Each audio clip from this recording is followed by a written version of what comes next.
Shikues të ABC News, ju përshëndes, unë jam Fabila Hoxha, jemi së bashku në të transmetim të drejt për drejt në hapësirën Breaking News për të parë zhvillimet më kryesore. Kolegji i gjykatës kushtetuese shqyrton sot dhe pritet të vendos për pranimin e padisë të kryeministrit Rama kundër vendimit të GKK-s për pezullimin nga detyra të zëvendës kryeministres Belinda Balluku. Në lidhje të drejt për drejt nga gjykata kushtetuese do të jetë në këtë moment e kolegja Erneta Shevroja.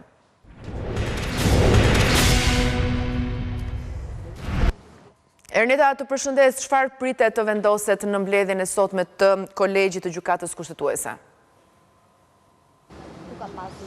Gjatë ditës së sotme gjykata kushtetuese ka një agjendë të ngjeshur në rendin e saj, por megjithatë ajo do ta nisë pikërisht me mbledhjen e kolegjit për të shqyrtuar padinë e kryeministrit Edi Rama sa i përket masës së pezullimit vendosur nga gjykata e posaçme ndaj numrit 2 të qeverisë Belinda Balluku. Ajo që pritet të vendoset dhe janë 3 alternativa të mundshme në këtë fazë, që është e para që ta pranoj padinë e kryeministrit, e dyta ta rrëzojë atë dhe e treta nëse do të ketë një ndarje votash sa i përket 2 vendimarrjeve të para, atëherë alternativa e tretë është ajo e kalimit në seancë plenare të çështjes të padisë kryeministrit Edi Rama, i cili ka quajtur antikushtetues vendosjen e pezullimit nga GKK-ja për Belinda Balluku, duke interpretuar gjithashtu se përmes atij vendimi nuk respektohet pavarësia dhe ndarja e institucioneve, duke thënë që shkarkimi dhe emërimi është kompetencë e kryeministrit për ta emëruar, më pas e kuvendit për ta votuar dhe presidentit që bën dekretimin e fundit sa i përket kabinetit qeveritar. Ajo që presim ditën e sotme, pra në këtë mbledhje e cila nis në orën 10 mes 3 gjyqtarëve të cilët i kanë marrë në dorë çështjen, që është Sander Beci, i cili është relator dhe ka përgatitur gjithë dokumentacionin e kësaj çështje, dhe gjyqtarët Sonila Bejtja dhe gjithashtu Marsida Xhaferdari. Të shohim nëse do ta pranojnë, nuk do ta pranojnë, apo mes 3 gjyqtarëve do ketë një ndarje votas, çka do të thotë që do të jetë më pas në një seancë tjetër, që duhet të jetë mbledhja e gjithë trupës së gjyqtarëve kushtetues për të marrë më pas një vendim. Për të theksuar është gjithashtu që kryeministri Edi Rama në padinë e tij dorëzuar në gjykatë kushtetuese ka kërkuar gjithashtu dhe gjithmonë kur ka kërkesa për heqje pezullimesh, në çdo rast merret në shqyrtim përpara se të shkohet në shqyrtim në themel të çështjes. Pritet shikojmë nëse do të shkojmë edhe gjatë ditës së sotme drejt këtij skenari, pra të kemi një mbledhje gjyqtarësh dhe përpasoj një mundësi e rritur për të shqyrtuar edhe specifikisht kërkesën e kryeministrit Edi Rama për të hequr pezullimin për zëvendës kryeministrin, pasi siç e ka thënë edhe ai këto gjatë këtyre ditëve cënohet veprimtaria e Këshillit të Ministrave, pasi sipas tij përveç se një zëvendës kryeministër, përveç se në një këshill ministrash nuk mund të firmosen akte përveç firmës së kryeministrit dhe zëvendës kryeministrit, janë dhe kompetencat të ministrit të cilat nuk mund të kalojnë në tek një zëvendës ministër, çka sipas tij cënon edhe veprimtarinë e vetë ministrisë, por edhe Këshillin e Ministrave. Mirë, Erneta, të falenderoj për këtë raportim të drejt për drejt. Një ditë para vendimin të gjykatës kushtetuese pas padisë së kryeministrit kundër pezullimit të numrit 2 të qeverisë, Edi Rama tha se ky pezullim ishte një përpjekje e gjykatës së posaçme për të ndikuar në bllokimin e disa vendimeve të qeverisë. Kryeministri bën thirrje gjykatës kushtetuese të rikthejë balancën e pushteteve në vend të cënuara nga ky vendim. Një ditë përpara mbledhjes së gjykatës kushtetuese për shqyrtimin e padisë për pezullimin e zëvendës kryeministres Belinda Balluku, kryeministri Edi Rama shpjegoi arsyet se përse ankimimi mban firmën e tij, kreu i qeverisë tha se vendimi që do të marrë gjykata kushtetuese do të shërbejë si precedent për balancën e pushteteve.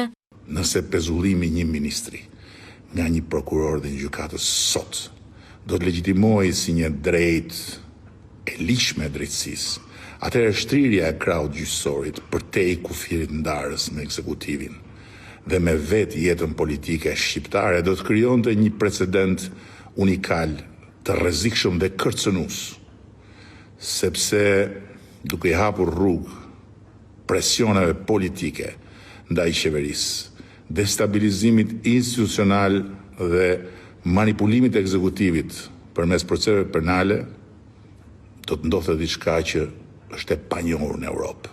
Duke sjellë dhe njëherë në vëmendje Komisionin e Venecias, Rama tha se asnjë gjykat nuk mund të pezullojë ministra. Sipas kreut të qeverisë, këto lëvizje të gjykatës vë në presion qeverinë për vendimarrje të diktuara. Pezullimi i një ministri me iniciativën e një prokurori dhe vendim të një gjykatësi është një rrëmbim i kompetencës së kryeministrit. Është edhe absurd, totalisht si koncept. Pse? Sepse de jure quhet pezullim, por de facto, në rastin e ministrit është një shkarkim, të cilin kryeministri duhet thjesht ta formalizojë me që e mendoj prokurori dhe e vendosë gjykatësi me detyrim përcaktim, sepse të pezullosh një ministër nuk do të thotë të pezullosh një funksionar publik të cilit do nivel. Një përgjigje Rama e kishte edhe për opozitën, të cilës i kujtoi se nuk ka asnjë vend në Europë apo dhe në botë ku një gjykatës mund të pezullojë një ministër. Ndërkohë që hidhen përpjet mbi llumin e tyre për ta kapur nga duart e prokurorëve ushqimin për opozitarizmin, në këtë rast nuk e tregojnë dot. Një rast vetëm, një të vetëm në Europë po dhe në botë po duan që u pezullo ka antar i qeverisë me vendim gjykate nga një prokuror dhe një gjykatës. E vërteta është se nuk e gjejnë dot se nuk ka një rast tillë dhe nuk kanë se si dhe ku e nxjerrin. Në fund, Rama e mbyll mesazhin me një thirrje për gjykaton kushtetuese. Përsëris urimin tim që gjykata kushtetuese e Republikës Shqipërisë t'ia kursej Republikës Shqipërisë shpikjen e një risie totalisht të pamirëseardhur në historinë e drejtësisë demokratike europiane, apo edhe botërore po doni. Grupi parlamentar i Partisë Socialiste është mbledhur para seancës plenare që do të mbahet pas ditën e sotme. Ne të flasim pikërisht për këtë zhvillim, por edhe një tjetër zhvillim që lidhet me avokatin e popullit, me kolegen Greta Bullari në këtë moment. Greta, të përshëndes, fillimisht ndalemi tek mbledhja e grupit parlamentar të Partisë Socialiste, çfarë pritet të diskutohet në këtë mbledhje? Fabiola, ju përshëndes që prej orës 10 ka nisur dhe mbledhja e grupit parlamentar të Partisë Socialiste, e cila po drejtohet nga kreu i grupit parlamentar Taulant Balla, ndërkohë që vjen patjetër një mbledhje rutinë edhe para seancës së sotme plenare, e cila do të jetë një seancë e cila është parashikuar të diskutohen vetëm çështjet e evidentuara nga zgjedhësit, duke qenë se javën e kaluar deputetët kanë patur mundësinë të ishin në terren në kuadër të javës gjelbërt për të marrë kështu edhe problematikat apo po themi shqetësime që kanë qytetarët, ndaj pritet që në këtë seancë të ditës së sotme të jetë pikërisht fokusi tek po themi shqetësimet apo problematikat e qytetarëve. Megjithatë, Fabiola, nuk përjashtohet mundësia që në mbledhjen e grupit të diskutohet edhe për sa i përket një tjetër çështje, sikundërse është ajo që ju përmendët në nisje, avokati i popullit, duke qenë se ditën e sotme është edhe afati i fundit kur kandidatët 26 të cilët kanë shprehur interes për këtë post do duhet të mbledhin edhe 28 firma deputetësh për mbështetje për kandidaturën e tyre. Do duhet në fakt që secili nga kandidatët të mbledh minimalisht 28 firma deputetësh në mënyrë që të shkojë po themi më tej kandidatura e tij dhe kushdo po themi nga 26 kandidatët që i mbledh këto firma, më tej kandidatura do të diskutohet në Komisionin e Ligjeve përpara se ti përcillet edhe seancës plenare. Sa i përket po themi kandidaturave të cilat kanë shprehur interes në fazën e parë për avokatin e popullit, bie në sy në fakt emri i Endri Shabanit, i cili duhet thënë fakt pas përplasjeve që pati së fundmi me Adriatik Lapajn për të vetmin mandat e të koalicionit Nisma Shqipëria B, tashmë synon që të ulet në postin e avokatit të popullit, po ashtu kemi dhe përfaqësues nga Partia Demokratike, sikundërse është Adriana Kalaja, por dhe emër si Besim Drejgjoni, kandidatura e të cilit në fakt u mbështet legjislaturën e kaluar nga Partia Demokratike, megjithatë mbetet për të parë se cili do të jetë qëndrimi i opozitës, ndërkohë që kemi edhe emra të tjerë, sikundërse mund të përmendin edhe Genta Tafën, ish kryetaren e Komisionit të Pavarur të Kualifikimit, apo Juliana Hoxhën, apo avokatin Sajmir Visha. Të paktën nga informacionet që kam nga Selia Roz, më është komunikuar që do të pritet, po themi, momenti i fundit i përfundimit të këtij afati përpara se socialistët të shprehin apo të firmosin mbështetjen për kandidatura të cilat ato do të mbështesin sa i përket postit të avokatit të popullit. Megjithatë, afati i fundit është mesnata e sotme. E kuptoj mirë, Greta Bullari, të falenderoj për këtë raportim dhe informacionin që përcolle. Në gjykatën e posaçme zhvillohet seanca paraprake për kryebashkiakun e Tiranës Erion Veliaj. Çfarë pritet të ndodhë, kolegu Ervin Leka do të jetë në raportim për ta mësuar këtë gjë.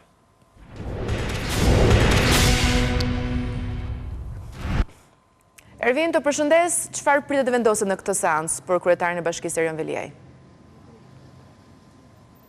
Në gjykatën e posaçme tashmë prej rreth një ore ka nisur edhe seanca në ngarkim të Erion Veliajt, i cili pra ka qenë edhe veti pranishëm dhe vijon të jetë brenda të sallës gjyqësore në gjykatën e posaçme, ku pritet të vendoset nëse dosja në ngarkim të tij kalon apo jo për gjykim në gjykatën e posaçme. Kujtojmë se më herët pra ka qenë seanca pra me kërkesë të mbrojtjes së Erion Veliajt, e cila u shtyr për të njohur me aktet, ku në fakt të paktën sipas kërkesave që janë bërë nga gjykata e posaçme pra nga avokatët e Veliajt, u kërkua që ai të njihej me aktet, por edhe me të gjitha të zënat, por edhe me USB-n, duke qenë se ishte pamundur që të aksesohej, u kërkua që t'i vijej në dispozicion edhe fizikisht dosja hetimore, por edhe gjitha seancat paraprake që janë bërë për Erion Veliajin dhe gjithë hetimet që ka gjetur prokuroria e posaçme deri në këtë moment. Tashmë pritet që Veliaj të kryejë edhe kërkesat paraprake në gjykatën e posaçme ditën e sotme dhe do të vendos do të jetë trupi gjykues për të kaluar apo jo në gjykim çështje në ngarkim të tij, ku Veliaj mbaj që nga shkurti në paraburgimin e Durrësit, ndërsa mëngjesin e sotëm kalon paraburgimin për të drejtuar në gjykatën e posaçme për të ndjekur edhe këtë seancë, ku të pranishëm janë edhe avokatët e personave të tjerë që janë të përfshirë në dosjen e Erion Veliajt, ku të paktën sipas prokurorisë së posaçme dyshohet se në të paktën 9 raste, 9 episode është i përfshirë në korrupsion pasiv dhe veprave të tjera penale në ngarkim të tij. E kuptoj. Mirë, Ervin, faleminderit. Ndalohet në Lezhë personi i parë i dyshuar për lidhje me atentatin ndaj biznesmenit në Mont Mahalla në Elbasan. Policia shoqëroi Naldo Gjinin drejt Elbasanit pasi ai ka përdorur disa ditë para atentatit Audin e djegur nga autorët. Sipas policisë, makina është marrë me qira pikërisht te kompania në pronësi të biznesmenit të vrarë.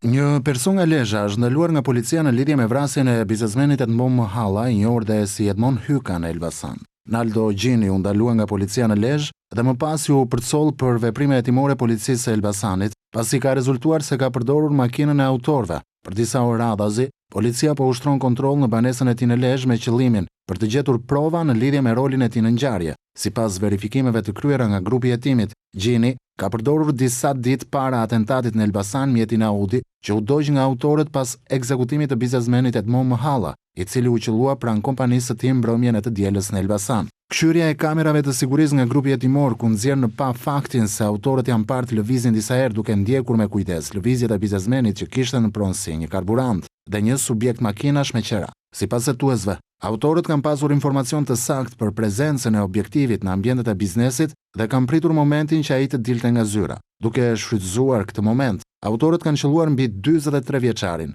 Edmond Mahalla, duke e lënë të vdekur në vend dhe më pas janë larguar me automjetin tip Audi në drejtim të Librazhdit. Automjeti që autorët përdorën në ngjarje rezulton të jetë në pronësi të kompanisë së viktimës që jep makina me qera, çka shton dyshimet për lidhjet e autorëve me njerëz brenda kompanisë së Ykës. Një tjetër automjet i cili është lokalizuar në Durrës nga policia është sekuestruar për ekspertizë të thelluar dhe dyshohet se është përdorur nga autorët për t'u larguar.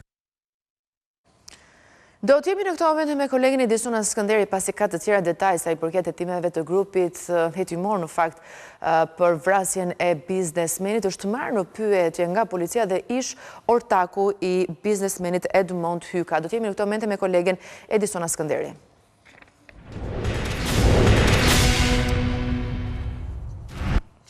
Edisona, të përshëndes, përse kanë lindur dyshimet për ish ortakun e biznesmenit të vrarë 2 ditë më parë? Të përshëndet Fabiola, duket se nga këqyrja e pamjeve të kamerave të sigurisë, grupi i hetimit është drejtuar drejt shtetasit të identifikuar si Renaldo Gjini me banim në Lezhë, i cili dyshohet se më herët ka qenë në marrëdhënie bashkëpunimi me viktimën. Dhe në fakt nga pamjet e kamerave të sigurisë, dyshohet se ky person ka përdorur mjetin tip Audi, i cili u përdor edhe gjatë vrasjes në qytetin e Elbasanit, nga këqyrja e kamerave të sigurisë, por gjithashtu edhe nga të dhënat paraprake që u arrit të merreshin gjatë ekspertizës që ju bë automjetit të djegur të gjetur në fshatin Mirak të Bashkisë së Librazhdit, të dhënat kanë çuar në drejtim të shtetasit Renaldo Gjini me banim në Lezhë dhe ka qenë grupi i forcave operacionale të policisë Elbasanit, i cili mbrëmjen e kaluar është drejtuar drejt të qytetit të Lezhës, nga ku ka kryer kontroll të imtësishëm në banesën e këtij shtetasi dhe ka shëtëruar atë drejt ambienteve të komisariatit të policisë Elbasanit, nga ku është ende duke vijuar që të japi dëshminë e tij përpara uniformave blu.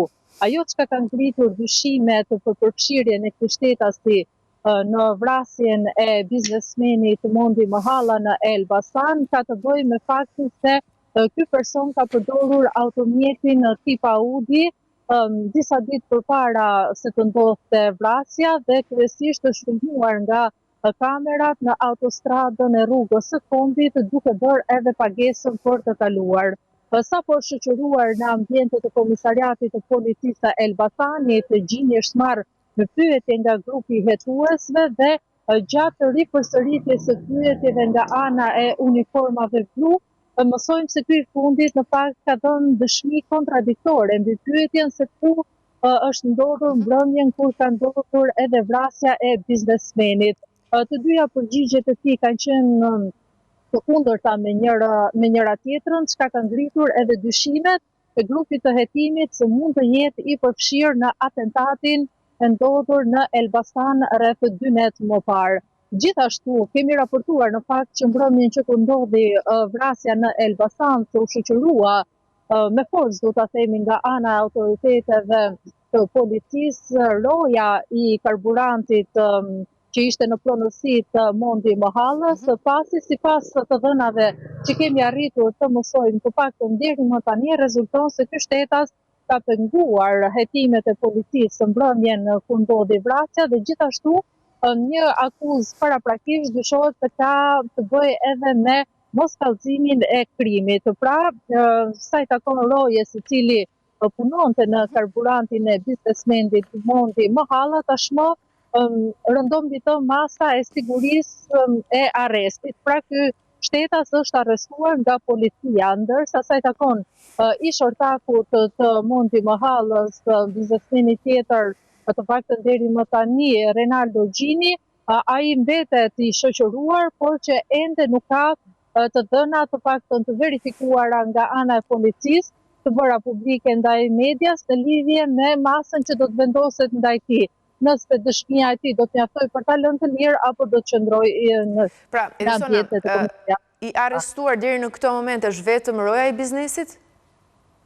Është vetëm roja i biznesit, i cili është arrestuar, pasi tashmë sipas informacioneve që kemi arritur të sigurojmë, mbi të ka një akuzë, ajo e moskallëzimit të krimit, pasi duket se mbrëmjen kur ndodhi vrasja, ky shtetas nuk ka marrë masat e duhura për të njoftuar autoritetet në lidhje me ato çka kishte ndodhur në ambientet ku ai punonte dhe mbi vrasjen e atij që ishte shefi i tij. Kështu që për sa i takon rojes,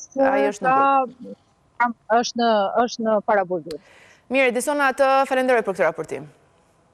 Sondazhi i fundit i zërjes shqiptarëve në ABC News tregon se votuesit shqiptar po humbasin besimin tek partitë e vjetra, por kjo nuk po shoqërohet me rritjen e popularitetit të partive të reja.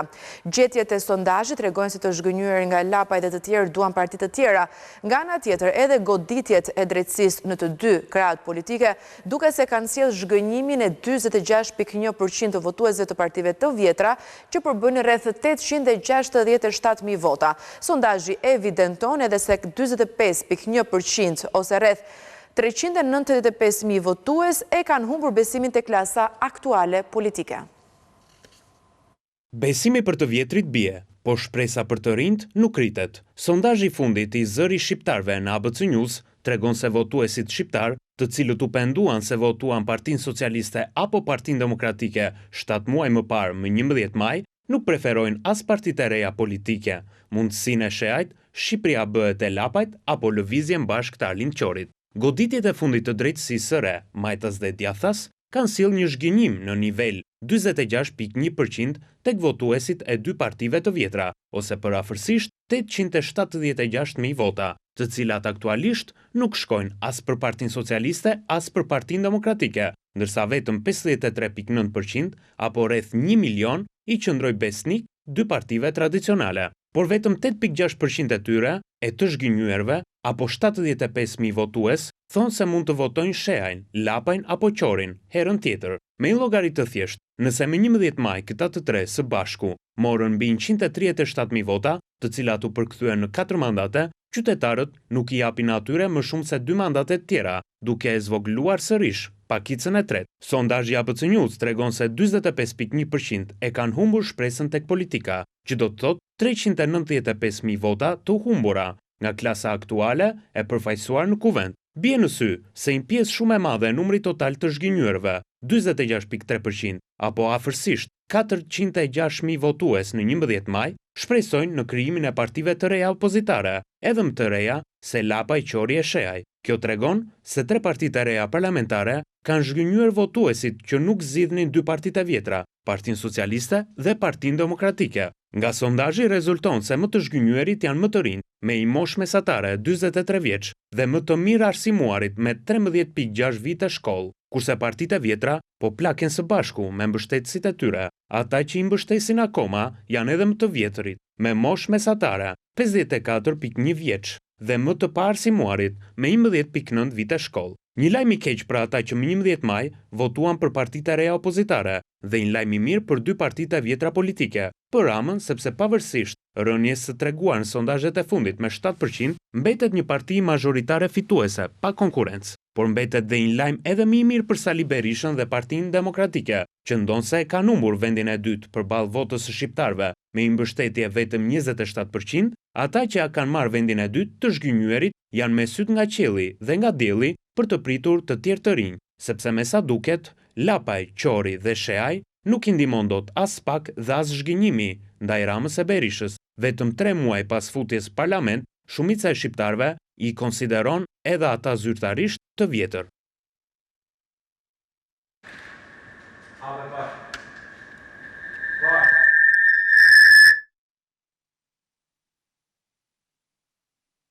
Nga Brazili në New York, nga kontinenti në kontinent, vetëm të mos jetë në Tiranë, në protestën e radhës poshtë kryeministrisë. Belind Këlliçi është kthyer në Gulliverin e vërtet të Selis Blu, me që doktorin e ka me handikape në pasaport. Por kësaj radhe Këlliçi duket se nuk ka shkuar të bëj foto me Trumpin. New Yorkun sapo e ka fituar një emigrant nga Uganda, Zoran Mamdani, i majt socialist, armik me Trump dhe mik i Alex Soros. Vetë Këlliçi shkruan se ka marrë pjesë në një aktivitet me përfaqësuesit e Zoran Mamdanit në Bashkinë e New Yorkut për emërtimin e një rruge Isa Boletini në State Island. Belind Këlliçi është një njerëz si Zoran Mamdani. Mamdani kandidoi për New Yorkun dhe fitoi. Këlliçi e provoi në Tiranë, por dështoi, por ngjashmëritë ekzistojnë.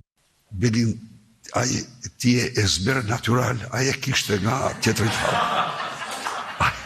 Ai e kishte nga tjetër hall.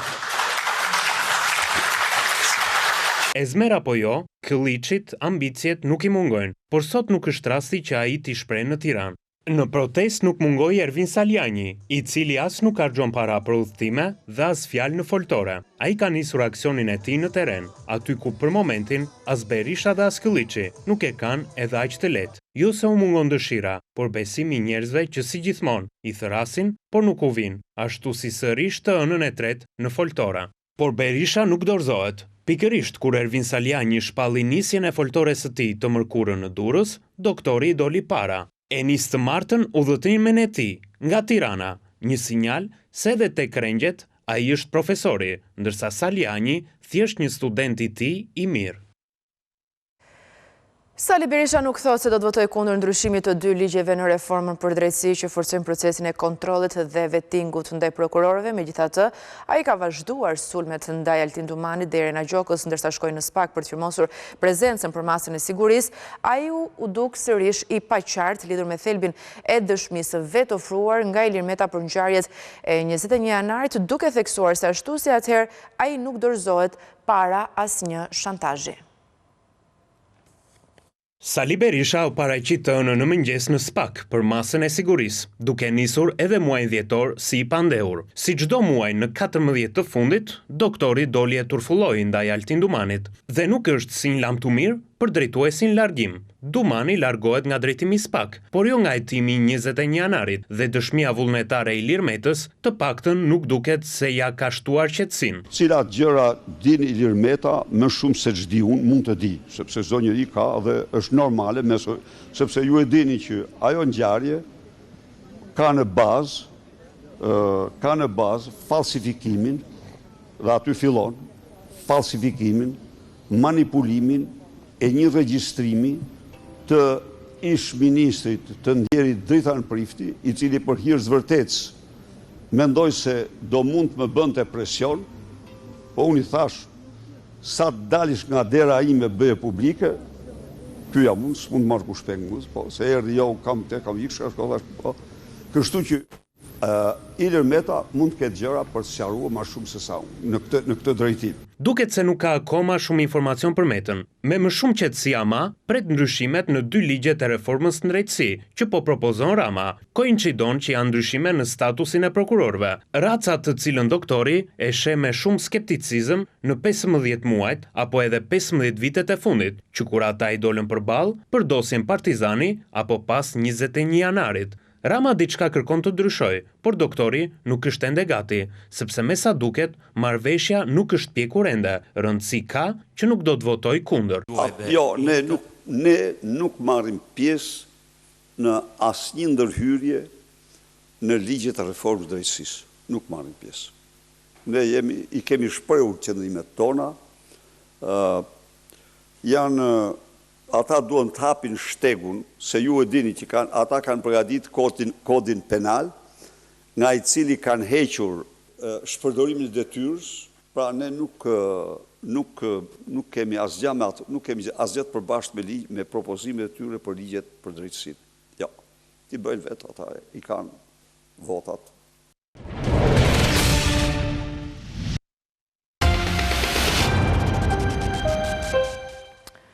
Mirë, jemi rikthyer në studio. Në këtë moment do të jemi edhe një herë tjetër me kolegun Ervin Leka, pasi ditën e sotme do të zhvillojë në fakt seanca paraprake për dosjen e tij. Megjithatë është marrë një vendim, nuk është zhvilluar ditën e sotme, por është shtyr për një datë tjetër. Ervin.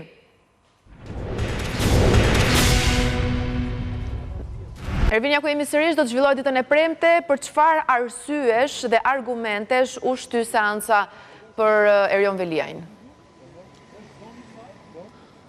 Ka qenë Erion Velia, i cili ditën e sotme ka qenë edhe vetë i pranishëm përveç avokatëve të tij mbrojtës në seancën që zhvillua në gjykatën e posaçme, ku kërkesa e tij ishte që të njihet me aktet hetimore, por edhe me dosjen, duke kërkuar gjykatës se vijë në dispozicion edhe një dosje fizike në fakt që të ketë mundësi për ta lexuar në paraburgimin e Durrësit, për shkak se me USB ai nuk mund që të aksesojë të dhënat në dosjen hetimore, për shkak se paraburgimi nuk i lejon një laptop apo një site të tjera kompjuterike. Kjo ka qenë, pra kjo kërkesë bëri që edhe gjykata e posaçme gjendur në këtë kushte t'i jap afat dhe të pranoj kërkesën e Veliajt për të njohur me aktet hetimore dhe t'i jap afat si duket disa ditor deri në datën 5 dhjetor në orën 9, ku pritet që të mbahet seanca paraprake në ngarkim të tij, ku gjykata e posaçme pritet të vendosë nëse do të kalojë apo jo për gjykim dosja në ngarkim të Erion Veliajt apo do ta kthejë në prokurorinë e posaçme për të plotësuar hetimet. Pra këto janë dy opsionet e gjykatës së posaçme, ku Erion Veliaj pra edhe një herë ka kërkuar si duket pafajësinë, ndërkohë që ka qenë ndër të paktat raste që ai edhe vetë ditën e sotme ka qenë fizikisht i pranishëm në gjykatën e posaçme, ndonse kjo seancë ka qenë e tejet e shkurtër, pra me pranimin e kërkesës për t'i dhënë afatet kohore. Erion Veliaj mbahet që nga shkurti në paraburgim për sa i përket akuzës së pastrimit parave, mos deklarimit të pasurisë, por edhe korrupsionit pasiv në 9 episode, shpërdorim detyre pra është akuza tjetër, ndërsa një akuzë e pestë, si duket në ngarkim të tij, është ajo e futjes së sendeve të palejuara në gjeli. Do të presim datën 5 dhjetor për të parë edhe vendimin e gjykatës së posaçme nëse dosja do të kalojë apo jo për gjykim. Mirë, Hervin, do të shohim se çfarë do ndodhë të premte. Faleminderit për këtë raportim.